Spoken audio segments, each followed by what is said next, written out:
Hello everyone. This side Poonam Grover from St. Andrews College of Technology and Management, Farooq Nagar, Gurugram. Today I'm start with my series lecture number 11, which are came under Unit 2, and the subject name is Digital Electronics for the Electrical 4th semester student. So in my today lecture, I will cover the topic that is uh, decoder drives for display devices. Means that's another name will be signify that is BCD to 7 segment decoder, and the one is the most important method after KMAP relation, that is a called here QM method for the function of analyzation. So the KMAP, what do you mean by KMAP? KMAP is a KMAP, KMAP, KMAP is a method through which we can minimize our boolean expression with the help of your boolean's law. But in the case of QM method, you can that will be also reduce the expression. You can say boolean expression with the help of your prime implicants. So that, what do you mean by prime implicant? That will be discussed in the later part of the video when we study about your QM method. So firstly, we study about your BCD to 7 segment delay. So everybody knows about what you mean by BCD. BCD stand for your binary coded decimal number. So its equivalent binary pattern is in between 4 bits, whereas in 7 segment display is an electronic device which consists of a 7 light emitting diodes arranged in a some definite pattern like common anode and common cathode, which is used to display hexadecimal numerals. In this case, decimal number as input as BCD to 0 to 9. It means ये हमारा एक तरह का BCD to 7 segment display device है. जैसे BCD को आपको पता हो कि BCD की जितनी भी वैल्यूज होती हैं वो 0 से लेकर 9 तक एग्जिस्ट करती हैं. तो हम उन BCD के थ्रू अपना एक 7 सेगमेंट डिस्प्ले डिवाइस बनाएंगे. लाइक आपने घरों में पुराने क्या कहते हैं कि डेक सिस्टम देखे होंगे. उन पुराने डेक सिस्टम में पहले एक तरह की एलईडी डिस्प्ले हो रहा होता था, या फिर हम कह सकते हैं जैसे हम रेलवे स्टेशन पे जाएं तो वहाँ पे आपको डिस्प्ले आता है in the form of 7 segment display. उस पे आपकी एलईडीज की फॉर्म में जो इन्फॉर्मेशन है वो आपकी डिस्प्ले होती है. The train was coming late, और यू कैन से वो अपने अराइवल टाइमिंग से 10 मिनट पहले है या बाद में है. That type of information with the help of your 7 segment display. So we can make the binary BCD to 7 segment display in case of your digital electronics. So as you can so here the LEDs we can use for display.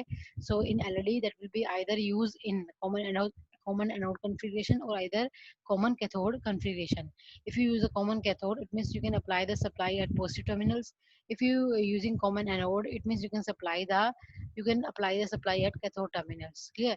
So common cathode type, in this type, the display of all cathodes of the 7 LEDs are connected together to the grounds or VCC, and the LED display digits when some high signal is applied of the individual anodes. मतलब कि वही same चीज़ है. Common cathode का मतलब क्या, cathode के ऊपर negative supply देंगे और उसके अपोजिट एनोड पे क्या जाएगी, पॉजिटिव जाएगी. तो आपके जब जैसे ही एनोड को पॉजिटिव सप्लाई मिलेगी, आपकी एलईडी क्या हो जाएगी, ग्लो हो जाएगी. क्लियर? ऐसी कॉमन एनोड जो है कॉमन कैथोड का रिवर्स स्टेप फॉलो करेगा. So that will B show by your one diagram. Here we use the connectivity of your BCD to 7 segment display. So BCD stand for your A, B, C, D, through which we can display the code from your 0 to 9. Clear? Because of the BCD number exists from your 0 to 9. And how he can display, that is with the help of your 7 segment display. So आपने इस तरह से एक pattern देखा होता है. तो अगर सपोज करो कि आपको 1 को डिस्प्ले कराना है तो ये बार और ये बार ऑन होना चाहिए. एक्चुअल में यहाँ आपके एलईडी लगे होते हैं हर बार के ऊपर. इट मीन्स अगर इतने हैं 1 2 3 4 5 6 7, ये आपके 7 बार हैं. उन 7 बार्स के ऊपर आपके क्या होंगे, एलईडी होंगे. अब वो आपकी मर्जी है कि उन एलईडीज को आप कॉमन एनोड में काम करवा रहे हैं कॉमन कैथोड पे, उसके अकॉर्डिंग ये कनेक्टिविटी शो हो जाएगी. ठीक है? जैसे ही आप कॉमन, जैसे मान लो सपोज कॉमन कैथोड यूज कर ले, कॉमन एनोड को जैसे ही सप्लाई दोगे, the respective LED will be glow. Clear? वो ग्लो हो जाएंगी और आपको स्पेसिफाइड पैटर्न जो है इस एलईडी की फॉर्म में क्या हो जाएगा, डिस्प्ले हो जाएगा. जैसे कीजिए कि हमने 1 को डिस्प्ले करवाना हो तो उस केस में आपका बी और सी की बजाय एफ और ई क्या होगा, ऑन होगा. क्योंकि हम पहले किससे चलते हैं, डिपेंड करता है कि आपने एमएसबी से स्टार्ट किया या फिर एलएसबी से स्टार्ट किया. ऐसे अगर आपने 2 डिस्प्ले करवाना है तो 2 डिस्प्ले करने के लिए same, that is A B G E और डी, ये ऑन होंगे, बाकी सारे क्या होंगे, ऑफ होंगे. अगर आपने 3 डिस्प्ले करवाना है, ठीक है, तो आपके ए बी जी सी और डी ऑन होंगे। क्लियर। ऐसे अगर आपको 9 डिस्प्ले करवाना है तो 9 आपको कैसे लिखना पड़ेगा, that is 9। Clear. So that is a A B G F C और डी। क्लियर। सो उसके रिस्पेक्टिव एलईडीज को हम ग्लो करा के 0 से 9 तक किसी भी काउंटिंग को 7 सेगमेंट डिस्प्ले के ऊपर हम क्या करवा सकते हैं, डिस्प्ले करवा सकते हैं with the help of your suitable LEDs. Clear. So here we show your BCD to 7 segment truth table. BCD code exists from your 00 to 1001, that stand for your 9. Clear. So you can display through this, that is 0, code of 0. Code of 0, simple decimal code 0. In BCD you can write 0000, and how you can display the 0 on your 7 segment. तो अगर आपने 0 को करवाना है तो सारे LED grow होंगे, only जी क्या होगा आपका, ऑफ होगा। ठीक है। तो जी ऑफ है तो जी पे उसने क्या दिया है 0, बाकी सभी पे 1। ठीक है। तो ये चीज क्या है कि आप 1 लॉजिक अज्यूम कर रहे हो 0 को डिस्प्ले करवाने के लिए। इसका मतलब आप कॉमन कैथोड कॉन्फ़िगरेशन यूज कर रही हो, कैथोड को नेगेटिव किया और एनोड को पॉजिटिव किया। लेकिन अगर मैं इस टेबल में थोड़ा सा चेंज करूं, कैसे करूं कि जो वैल्यू आपने ऑन करवानी है उनको 0 कर दो और जी को क्या कर दो 1 कर दो, उस टाइम में आपका respective LEDs common anode configuration में यूज होगी, यानी कि उसका बिल्कुल रिवर्स। क्लियर। तो that thing I think you can clear. I can repeat again, whether you can particular BCD to 7 segment display can be used either in common cathode or common cathode configuration, that depends upon the value of your truth tables. Clear. Suppose we can display the 0। ठीक है। अगर आपने 0 को display करवाना है तो यहाँ पे जो एलईडी लगी है वो होनी चाहिए बी पे, सी पे, डी पे, ई पे और एफ पे, यानी कि इन सभी बार्स के ऊपर मैंने बताया एलईडी लगी होती हैं। तो सारी एलईडी ऑन होगी, आपकी जी ऑन नहीं होगी। ठीक है। उसकी वजह से आपका 0 डिस्प्ले होगा। ठीक है। तो अगर आपने बाकी को ऑन करवाना है तो बाकी को 1 दिया और उसको क्या दिया 0 दिया। ये तो हुआ कि हम एनोड को सप्लाई दे रहे हैं और कैथोड को हमने क्या किया हुआ है, कॉमन किया हुआ है। लेकिन अगर आप कॉमन एनोड कॉन्फ़िगरेशन यूज कर रहे हैं तो उस केस में ये वैल्यूज थोड़ी चेंज हो जाएंगी, जो 1 है वो 0 में कन्वर्ट हो जाएंगे और 0 किस में हो जाएंगे आपके 1। क्लियर। उसके अकॉर्डिंग आप के मैप के अंदर भी क्या करोगे, डिफरेंट वैल्यू पुट करोगे। तो अगर आपको जब तक टीचर ने यही नहीं बोला कि you can make the BCD to 7 segment display either in common anode or common cathode configuration, you simply perform at as per your logic level 1। Clear. It means you can use the common cathode configuration। Clear. So next one you can display the 1। So for displaying the 1, as per your LED MSB आप F और E को on करने से भी आपका 1 display होता है और B और C को ऑन करने पर भी आपका 1 डिस्प्ले होता है, लेकिन आपने LSB नंबर लेने हैं। क्लियर। तो LSB नंबर हमारे क्या है, B और C। तो इस पे जो रिस्पेक्टिव एलईडीज होंगी वो हमारी क्या हो जाएंगी, ऑन हो जाएंगी। इट मींस B और C ऑन होगा, बाकी सारे क्या होंगे, ऑफ होंगे फॉर डिस्प्ले योर 1। ऐसे अगर आपने 2 डिस्प्ले करवाना है तो 2 डिस्प्ले करवाने के लिए आपका A, B, G, E और D ये एलईडीज ऑन होंगे, F और C क्या होगा आपका, ऑफ होगा। तो भी मैंने फिगर में शो कर रखा है A, B, D, E और G। It mean C of है और F ऑफ है, तो वही सेम है। 2 को डिस्प्ले करवाने के लिए आपका F ऑफ है और C ऑफ है। 3 को डिस्प्ले करवाने के लिए ये सारे ऑन होंगे, ओनली F और E ऑफ होगा। Clear.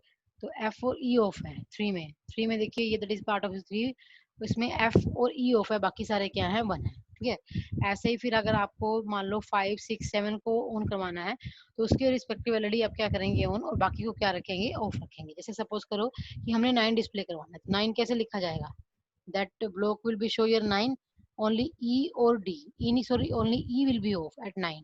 Clear. So only E will be off at 9 as per the truth table for displaying your 9 value, that is the value of your 9।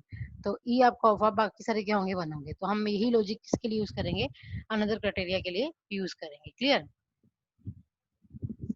ठीक है। तो जैसे मान लो मैं ये वैल्यू है आपकी 6 की, अगर आपने अपने 7 सेगमेंट में 6 को डिस्प्ले करवाना है as per your truth table, you can display the 7, 6। अगर आपने 6 को डिस्प्ले करवाना है तो 6 के लिए आपका ये सारा ब्लॉक ऐसे हो जाएगा, that show the value of your 6, only B will be off। B आपके 6 में कवर नहीं होता है तो आपका B ऑफ होगा। तो अगर हम नेक्स्ट टू टेबल में देखें 6 के लिए, that is the value of your 6 के लिए आपका B ऑफ होगा, बाकी सारे क्या होंगे 1 होंगे। क्लियर। ऐसे अगर आपको 7 करवाना है डिस्प्ले आउटपुट पे, 7 आपका इस बिट से होता है तो A, B और C ये सारे ऑन होंगे 7 में, that is the value of your 7। ठीक है। आपके A, B, C ऑन होंगे, बाकी सारे क्या होंगे, ऑफ होंगे। सेम।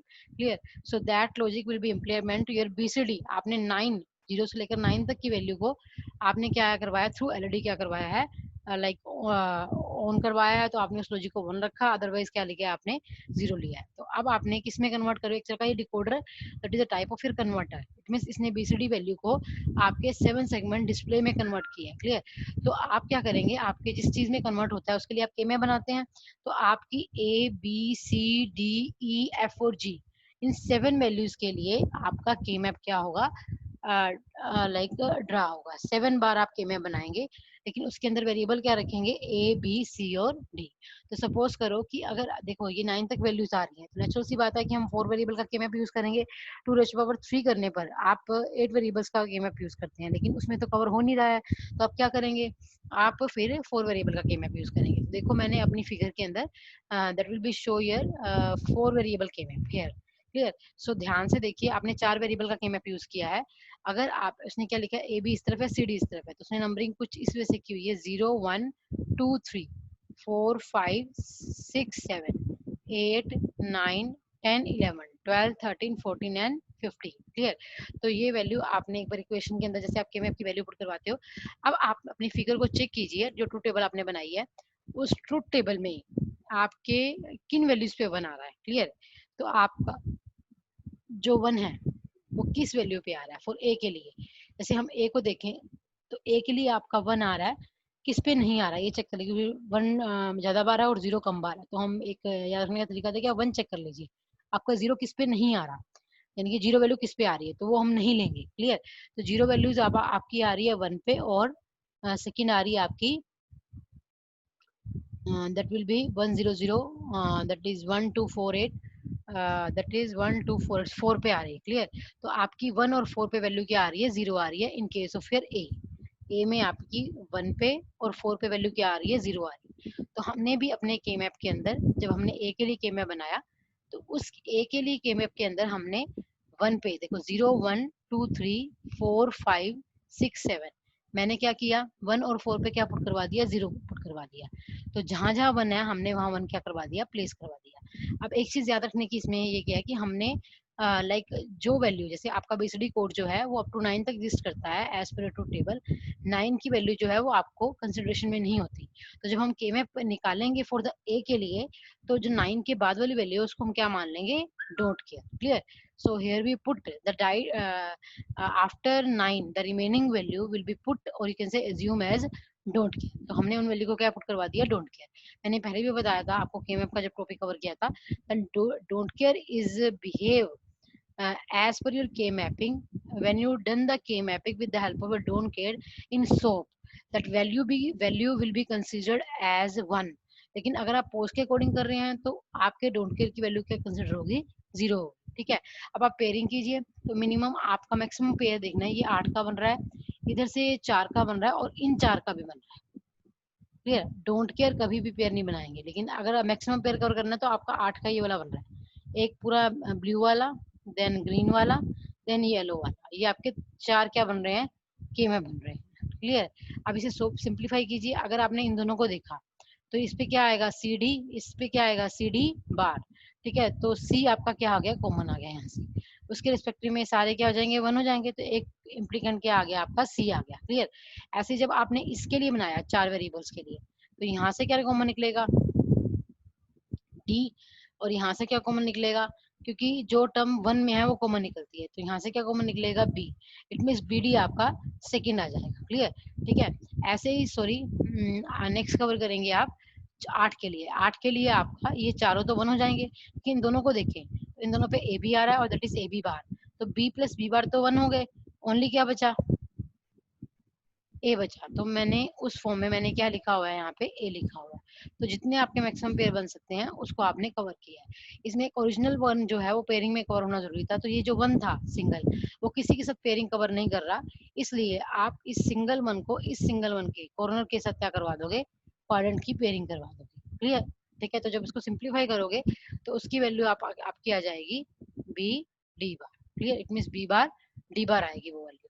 तो इस तरह आपको के मैप को सोल्व करने पर ये वैल्यू आपकी ए के लिए एग्जिस्ट की है। ऐसे फिर आप किसके लिए निकालेंगे, बी। अब ध्यान से अपने ट्रूथ टेबल को देखिए कि ट्रूथ टेबल में बी के लिए क्या आ रहा है, बी की वैल्यू जो है वो 0 0 कब है, एक तो 5 पे 0 है और एक आपकी 6 पे 0 है, बाकी पे 1 है, यानी कि 5 और 6 पे उसकी वैल्यू क्या है, 0 है फॉर द बी। ठीक है, तो 5 और 6 देखे ध्यान से, 1 2 3 4 5 6 7, सॉरी 5 6 7 8। क्लियर, तो 5 6 7 8। तो आपकी बी के लिए जो वैल्यू है वो कहाँ, ध्यान से दोबारा देख लेते हैं। बी की वैल्यू कहाँ आपकी 0 है, एक तो वो 5 पे है और एक एक अगले वाले पे 6 पे है।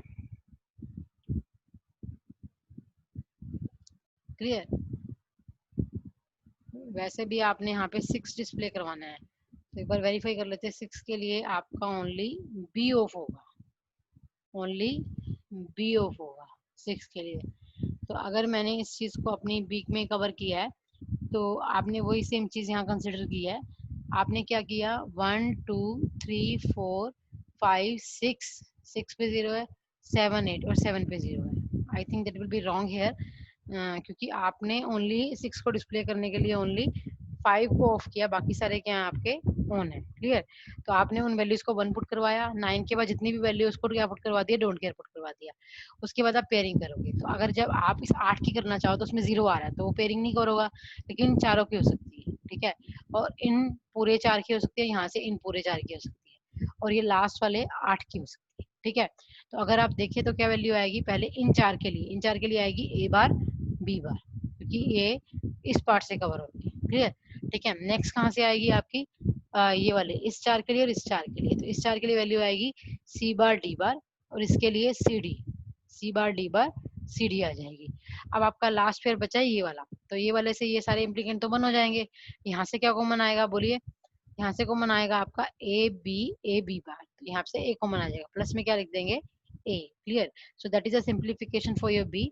I also repeat one more logic for your, and you can repeat these step for your calculation of your, you can say A B C D E F up to Z as per your truth table. I will repeat again.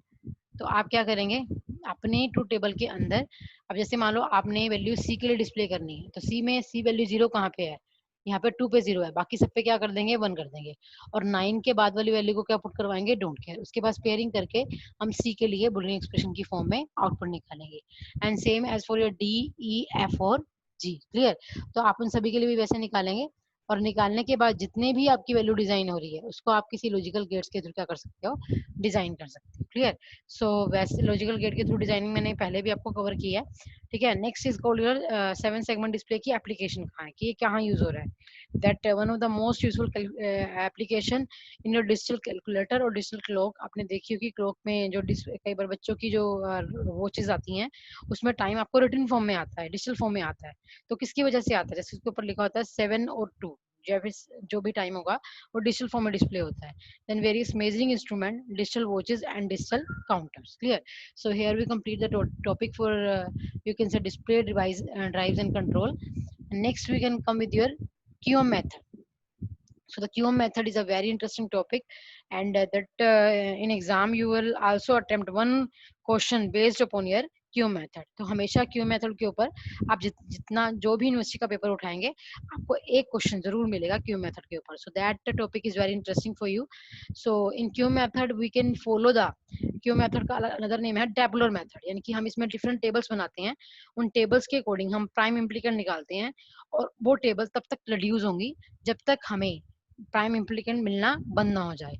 जैसे हमें prime implicant मिलना बंद होंगे, हम उस final value को as an Boolean expression की form में लिख के that will be finalize for your boolean expression at last. Clear, so we can for the QM method we can follow the various step. जैसे suppose इसने लिखा कि हम हर एक मिन टर्म को असेंडिंग ऑर्डर में लिखेंगे, फिर उनकी ग्रुपिंग करेंगे। Grouping in the form, it means आप उन पेयर्स की ग्रुपिंग करोगे that will be only differ by 1 bit, again that will be differ by 2 bit. Clear, so that will be going up to until, यानी कि आप हर बार triple को reduce करते जाएंगे और तब तक रिड्यूस करेंगे जब तक आपको फाइनल प्राइम इम्प्लीकेंट मिलना बंद ना हो जाए। क्लियर, सो अगर ये थ्योरी पार्ट्स के अलावा अगर मैं इसका एग्जांपल आपको आगे एक्सप्लेन करूंगी तो उससे आपको इस थ्योरी पार्ट के अंदर क्या लिखा हुआ है वो भी बड़े अच्छे से क्लियर हो जाएगा। क्लियर, किसने क्या क्या चीजें लिखी हुई हैं, जैसे मैंने उसने एग्जांपल लिखा हुआ है कि मेरे पास जो आपका जो एक्सप्रेशन दिया हुआ है उसके अंदर 2 6 8 9 10 11 15 इन वैल्यूज के लिए आपने क्यू मेथड ड्रा करना है। तो मैंने इन वैल्यूज को सिंपल लिखा है, लेकिन मैंने किस ऑर्डर में लिखा है, मैंने 2 के बाद 8 लिखा है, 6 नहीं लिखा।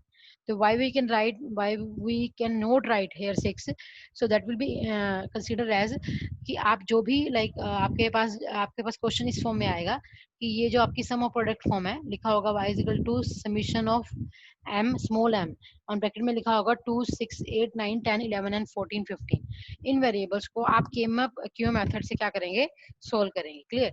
तो क्यू मेथड से आप कैसे सोल्व करेंगे, आप क्या करेंगे कि जैसे इन जो भी आपको ये वेरिएबल्स गिवन है लाइक 2 6 8 9 10 11 एंड 14, इन वेरिएबल्स को आप असेंडिंग ऑर्डर में लिखोगे। मींस यानी कि इनमें से उन वेरिएबल्स को अलग करोगे, पहले जो 1 बिट डिफर है, फिर 2 बिट डिफर है, देन 3 बिट डिफर है, देन 4 बिट डिफर है। तो देखो ध्यान से, 2 के बाद मैंने क्या लिखा 8, क्यों? क्योंकि 2 में भी सिंगल टाइम बना रहा है और 8 में भी सिंगल टाइम बना रहा है। ठीक है, उसके बाद मैंने लिखा 6 और 9, 6 में भी 2 बार बना रहे हैं और 9 में भी 2 बार बना रहे हैं। यानी कि हम इस तरह से अलग करेंगे कि आपके that will B only differ by 1 bit. Clear? पहले 1 वाले जिसमें सिंगल टाइम बना रहा है, फिर जिसमें डबल टाइम बना रहा है, फिर उसकी पेयरिंग करेंगे जिसमें ट्रिपल टाइम बना रहा है। तो देखिए 11 का कोड क्या होता है, दैट इज अगर लिखा जाए 1 2 4 8, इट मींस 8 8 और 2 10 और 1 11। क्लियर? ऐसे 14 का कोड क्या होता है, 8 8 और 2 10 10 13 14।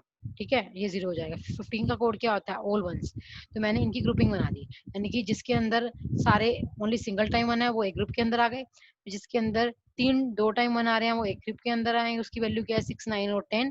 जिसके अंदर 3 बना रहे हैं, 3 टाइम्स बना रहे हैं, यानी कि जिसकी वैल्यू के अंदर 1 2 3 है, 1 2 3। लेकिन मुझे ये नहीं पता कि उसकी पोजीशन क्या है, वो तो आपकी वेरिएबल्स के अकॉर्डिंग होगी। बस सिंपली अब वेरिएबल्स में से आपने उन वेरिएबल्स को असेंडिंग ऑर्डर में लिखना है जो कि पहले सिंगल वन वाले, फिर डबल वन वाले, फिर ट्रिपल वन वाले और फिर क्वार्टर टाइम वन वाले। क्लियर? ठीक है, so that is your first step will be like cover here as per your theory part. यहाँ पे फर्स्ट स्टेप आपका क्लियर हो गया। देन आप क्या करोगे, पेयरिंग स्टार्ट करोगे विद सक्सेसिव वन, अगले वाले के साथ। ठीक है, तो आप इस तरह से पेयरिंग करोगे कि आपकी 1 बिट डिफर हो। क्लियर? तो देखिए ध्यान से, यहाँ पे क्या होगा, देखो 0 0 1 0। ठीक है, देखिए उसने पेयरिंग कैसे कर रखी है, पहले 2 6 और क्या लिख रखा है उसने, 2 की 6 के साथ। देखो 2 की 6 के साथ, तो 2 ये वाला है, 2 क्या लिखा है 0 0 1 0 और 6 का लिखा है 0 1 1 0। देखो 1 वैल्यू तो मैच कर रही है ओनली। देखो यहाँ पे 0 का 0, अगेन 0 का 1, एक बिट डिफर हो गया, 1 का 1 0 का 0। तो आपने पेयरिंग इस वजह से करनी है कि ओनली 1 बिट डिफर। क्लियर? तो पहले चाहे आप एक रफ नोटबुक पे लिख लीजिए कि 2 का कोड क्या है 0 0 1 0 और 6 का कोड क्या है 0 1 1 0। ध्यान से देखिए ये वैल्यू मैच कर रही है, 0 1 और 1 मैच कर रहा है, 0 और 0 मैच कर रहा है, ओनली 0 और 1 मैच नहीं कर रहा। तो इसका मतलब क्या, हमने पेयरिंग के फर्स्ट टाइम में वो पेयर उठाने हैं जो कि 1 बिट डिफर हो। ठीक है, तो मैंने पेयरिंग कैसे किया, 2 और 6 की। क्लियर? 2 और 6 की, अगेन 2 और 10 की।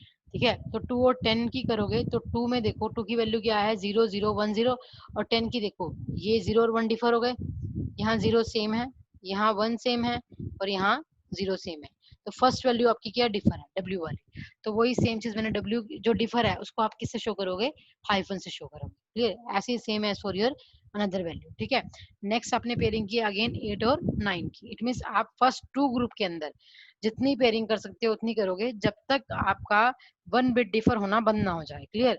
तो आपकी जितनी पेयरिंग हो सकती है आपने उसको उतनी पेयरिंग की फॉर्म में लिखा हुआ है यहाँ। तो इतने पेयर्स बन सकते हैं आपके फर्स्ट और सेकंड ग्रुप के अंदर। क्लियर?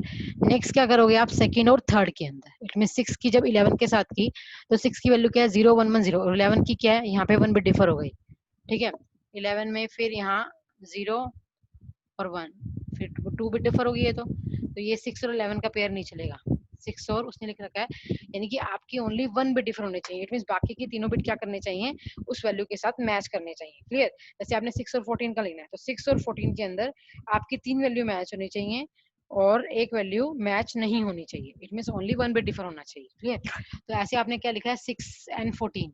तो as per your previous table देखो 6 और 14 कैसे लिखा है उसने, 6 अब उसने पहले ग्रुप ए की ग्रुप 2 के साथ की, अब वो ग्रुप 2 की ग्रुप 3 के साथ करेगा। तो देखो उसने 6 और 11 लिया, जब वो 6 और 11 लेता है तो आपके 2 बिट डिफर आ रहे हैं। जैसे देखो 6 में यहाँ 0 है, यहाँ 1 है, यहाँ पे 1 है और यहाँ पे क्या 0 है, तो 2 बिट डिफर हो गए, तो ये वैल्यू हम नहीं लेंगे। हमारी क्या होनी चाहिए, हर एक ग्रुपिंग के अंदर ओनली 1 बिट डिफर होनी चाहिए। तो उसने क्या लिया 6 के साथ 14 लिया, जब 6 के साथ 14 लिया तो 6 की आपकी वैल्यू क्या आ रही है 0 और 14 की वैल्यू क्या आ रही है 1 बिट डिफर हो गया। ऐसे ही ये वन बिल्कुल मैच कर रहा है, ये वन और ये वन बिल्कुल मैच कर रहा है, ये जीरो और ये वाली जीरो क्या कर रही है आपकी, मैच कर रही है। तो आपने उनके अंदर ओनली वन बिट डिफर वाली वैल्यू उठानी है। तो इस तरह मैंने जितने पॉसिबल बन सकते थे आपके ग्रुप 2 के साथ पेयरिंग की। Then last one is group 4। तो इस तरह से आप ओनली वन बिट डिफर की फॉर्म में पेयरिंग करते जाओगे, और जहां जो बिट डिफर होगा उसको आप हाइफन से शो करते जाओगे। क्लियर? ऐसे ही फिर इस टेबल को और मर्ज करोगे in the form of min term. तो उसने क्या किया, दोबारा से वही स्टेप फिर फॉलो किया है। जैसे 2689, जब वो 2689 की कोडिंग करता था, देखो 01 यहाँ एक बिट डिफर हो गया, ठीक है, 0 और यहाँ हाइफन है, 2 बिट डिफर हो गए, यहाँ 1 है, यहाँ हाइफन है, ये भी डिफर हो गया। इसका मतलब इसका पेयरिंग नहीं बन सकता, ओनली वन बिट डिफर होना चाहिए। तो 2689 में देखो ये एक बिट डिफर हो गया, तो आपका एक बिट डिफर कहाँ आ रहा है, 26 10 11 10 14 पे, 26 और 10 14 पे, 10 14 पे 26। बाकी अगर आपने पेयरिंग की तो उसमें कभी 2 बिट डिफर आ रहे हैं, कभी 3 बिट डिफर आ रहे हैं। मैंने तब जब बोला है कि हर एक, जब टेबल को डिडक्शन फॉर्म में लेके आते हो तो आपके हर ग्रुप के अंदर ओनली वन बिट क्या होना चाहिए, डिफर होना चाहिए। तो अगर आपने 26 की 89 के साथ कवर की, तो आप देखो यहाँ पे 01 एक बिट डिफर हो गया, फिर हाइफन है, यहाँ 0 है, 2 बिट डिफर हो गए, यहाँ 1 है, यहाँ हाइफन है, 3 बिट डिफर हो गए, एक वैल्यू सेम गई है, तो ये आपका वैल्यू अप्लाई नहीं होगी। जब आपने 26 की 10 14, आप चाहे वन बाय वन करके देख लीजिए, तो हर बार अगर आपकी वैल्यू 2 या 3 बिट डिफर आती है तो वो आप अजम्पशन में नहीं लेंगे, आपने वो वैल्यू अजम्पशन में लेनी है जो आपकी ओनली 1 बिट डिफर। तो उसने करते करते आपकी 26 वैल्यू ग्रुप बी की है, और ये वाली किसकी है, ग्रुप बी 2 की है। तो आपने ग्रुप को ग्रुप के साथ कंपेयर करना है, 26 की 10 14 के साथ करो, देखो 26 उसमें 0 1 1 बिट डिफर है, हाइफन मैच कर रहा है, 1 आपका भी मैच कर रहा है और 0 भी मैच कर रही है। तो ओनली फर्स्ट वैल्यू क्या डिफर है, तो जो वैल्यू डिफर है वहां क्या लगा देंगे आप, again you can put the hyphen. तो आपने ये हाइफन लगा दिया, बाकी जो वैल्यू सेम है उसको वैसे का वैसे प्लेस करवा दिया। इट मीन्स जो आपकी वैल्यू बिल्कुल मैच कर रही है वो मैचिंग फॉर्म में जो भी होंगी वो लिखी जाएंगी, और जो डिफर कर रही है वहां हम क्या लगा देंगे, हाइफन लगा देंगे। ठीक है, ऐसे 2 10 6 14 and again you can pairing, आपने अब 4 4 की पेयरिंग कर ली। अब फिर आप 2 6 10 14 की 10 11 14 15 के साथ करोगे। क्लियर? तो आप एक बार फिर टेबल को रिड्यूस करोगे, तो 2 6 10 11 की उसने किसके साथ की है, 8 9 10 11 के साथ। तो बाकी साथ जब करोगे तो वही सेम फिनोमेना आएगा कि या तो 2 बिट डिफर होंगे या 3 बिट डिफर होंगे। क्लियर? तो उसने 2 6 की किसके साथ की है, 8 9 10 11 के साथ।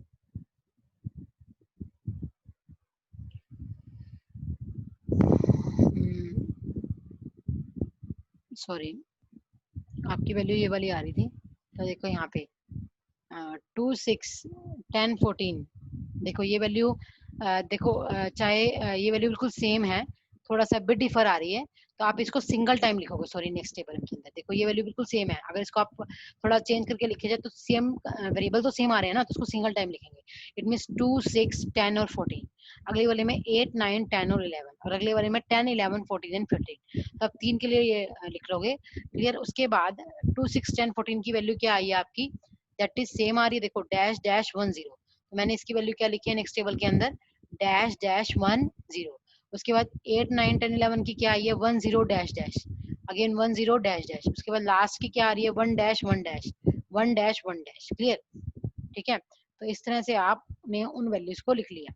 तो जब मैंने इन वैल्यूज को देखा, तो इन वैल्यूज को देखने पर आपने इस टेबल को फिर दोबारा मिनिमाइज करोगे। वो कैसे करोगे, आपने कुछ नहीं करना है, आप क्या करोगे, जैसे मान लो अब यहाँ पे देखो आप जब इन वैल्यूज को लिखोगे तो आपका किस किस फॉर्म में आ रहा है। देखो अगर ये देखा जाए तो ये लिखा जाएगा आपका डब्ल्यू एक्स बार।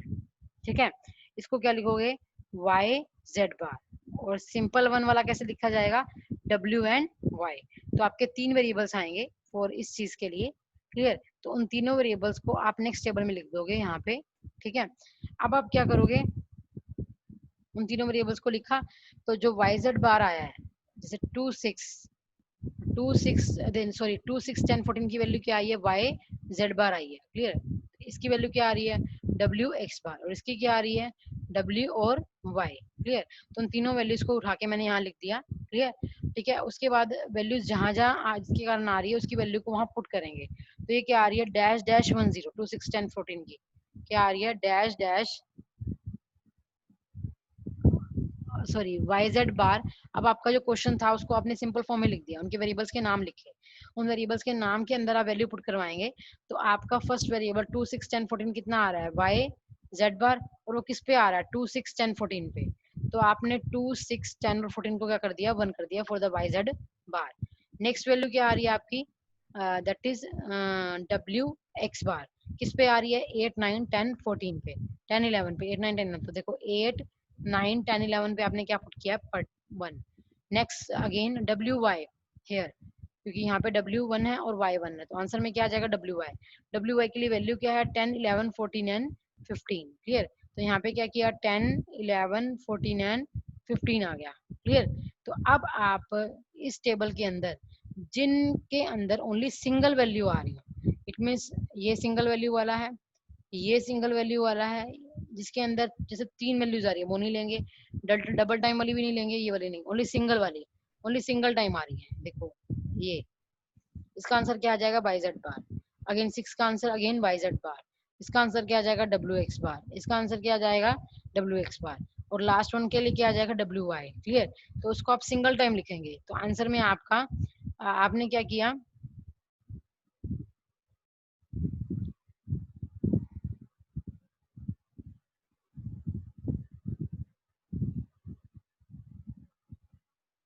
सॉरी, उन प्राइमरी इम्प्लीकेंट को लिखा तो सिंपली क्वेश्चन यहीं भी एंड हो सकता है कि आपका आंसर में क्या आ जाएगा, जहाँ सिंगल टाइम बना रहा है, जैसे इस रो में 3 टाइम बना रहा है तो वो नहीं लेंगे, 2 टाइम बना रहा है वो भी नहीं लेंगे, यहाँ पे भी 2 टाइम बना नहीं लेंगे, जिसमें सिंगल टाइम आ रहा है तो सिंगल टाइम यहाँ आ रहा है उसकी वैल्यू क्या है वाई जेड बार। ऐसे ही आपका सिंगल टाइम कहाँ आ रहा है नेक्स्ट वैल्यू पे आ रहा है W X bar, clear.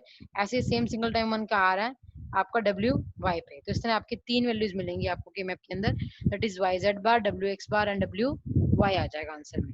That is the final answer for by using your K map, clear.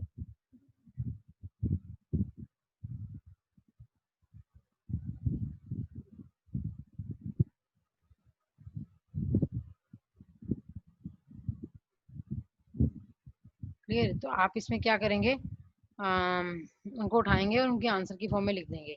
अब इसने लाइक एक टर्म और भी आगे रिड्यूस की हुई है, लेकिन अगर आप इस क्वेश्चन को यहाँ तक भी कवर कर देंगे तो इसका आंसर में आ जाएगा जब सिंगल टाइम बना रहा है ना कि डबल टाइम। ये वैल्यूज नहीं उठाएंगे, ये भी नहीं उठाएंगे, ये भी नहीं उठाएंगे, ओनली क्या उठाएंगे इसके कोरस्पॉन्डिंग आंसर क्या आएगा वाई जेड बार, इसके कोरस्पॉन्डिंग आंसर आएगा डब्ल्यू एक्स बार, और उसके लास्ट के क्या आएगा W Y. So the answer will be Y Z bar W X bar and W y.